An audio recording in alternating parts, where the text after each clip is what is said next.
America, Israel, Iran போரின் காரணமாக தற்போது எரிவாயு பொருட்களின் தட்டுப்பாடு அதிகரித்துள்ளது. இந்நிலையில் அரியலூர் மாவட்டத்தில் கடந்த திங்கட்கிழமை முதல் வணிக பயன்பாட்டிற்கான சிலிண்டர் விநியோகமானது நிறுத்தப்பட்டுள்ளது. இதனால் ஹோட்டல் உரிமையாளர்கள், டீ கடை உரிமையாளர்கள் பெருமளவில் பாதிக்கப்பட்டுள்ளனர்.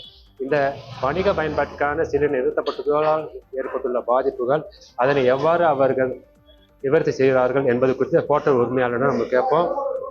திங்கட்கிழமையிலிருந்து வணிக பயன்பாட்டுகள் நிறுத்தப்பட்டுள்ளது. இது குறித்து உங்களுக்கு என்ன விதமான பாதிப்புகள், அதை எப்படி நிவர்த்தி பண்ணுறீங்க? சிலிண்டர் பிரச்சனை ரொம்ப பாதிப்பு ஏற்படுது. இதெல்லாம் தொழில் வச்சு அர்த்தம் முடியல. 25 ஆண்டுகாலமாக நாங்கள் ஹோட்டல் வச்சு நடத்திக்கிட்டு இருக்கோம். இன்னும் ஒரு 10-12 பேர் வேலை செஞ்சுட்டு இருக்காங்க. இப்போ விறகு அடுப்பில் தான் 2 நாளாக நாங்கள் செஞ்சுட்டு இருக்கோம். சிலிண்டர் பதிப்பால் சரியானபடி ஒர்க்காக பதிவு பண்ண முடியல. இதுக்கு நாட்டோட முதலமைச்சரும் நாட்டோட பிரதமர் தான் இதுக்கு என்னன்றதை செஞ்சு கொடுத்தா நல்லா இருக்கும் எங்களோட இதுக்கு. ஏன்னா கடை லீவ் விடுற மாதிரி ஆகிடும் போடுறது. இந்த சிலிண்டர் உங்களுக்கு முழுமையாக கிடைக்கும் போது பல்வேறு பொருட்கள் உற்பத்தி பண்ணிருக்கீங்க. ஆமாம் ஆமாம். இப்போ தட்டுப்பாட்டின் காரணமாக ஏதாவது குறைச்சிருக்கீங்க? ஆமாம், குறைச்சிருக்கோம். என்ன மாதிரியான பொருட்கள் குறைச்சிருக்கீங்க? உணவு பொருட்கள் குறைச்சிருக்கீங்க? சில வடை போடுறது, இந்த இடியாப்பம் மாதிரி போடுறதெல்லாம் கொஞ்சம் குறைச்சிருக்கலாம்.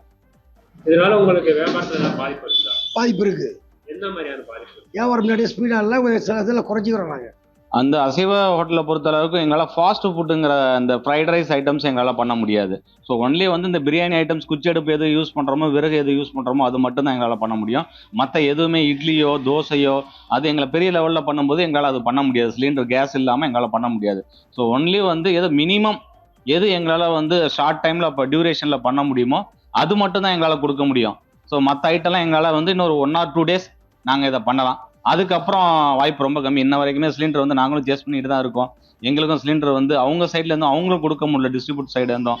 ஸோ அதனால் இது அடுத்த கட்டமாக இது எந்த லெவலில் போய் நிற்குங்கிறது எங்களுக்கு இன்ன வரைக்குமே ஒரு கரெக்டான ஒரு ஆன்சர் கிடையாது. வணிக பயன்பாட்டிற்கான சிலிண்டர் தற்பொழுது முற்றிலும் நிறுத்தப்பட்டுள்ள நிலையில் வீட்டு எரிவாயு சிலிண்டருக்கான விநியோகமும் பல்வேறு கட்டுப்பாடுகள் தற்போது விதிக்கப்பட்டுள்ளது. இதே நிலை நீடித்தால் இந்த சூழ்நிலையை வீட்டு உபயோக சிலிண்டருக்கான ஏற்படுவதற்கான வாய்ப்பும் உள்ளது. எனவே மத்திய அரசு இந்த நிலையில் உரிய நடவடிக்கை எடுத்து சிலிண்டர் தட்டுப்பாட்டை போக்க நடவடிக்கை எடுக்க வேண்டும் என ஹோட்டல் உரிமையாளர்கள் மற்றும் டீ கடை உரிமையாளர்கள் கோரிக்கை விடுத்துள்ளனர்.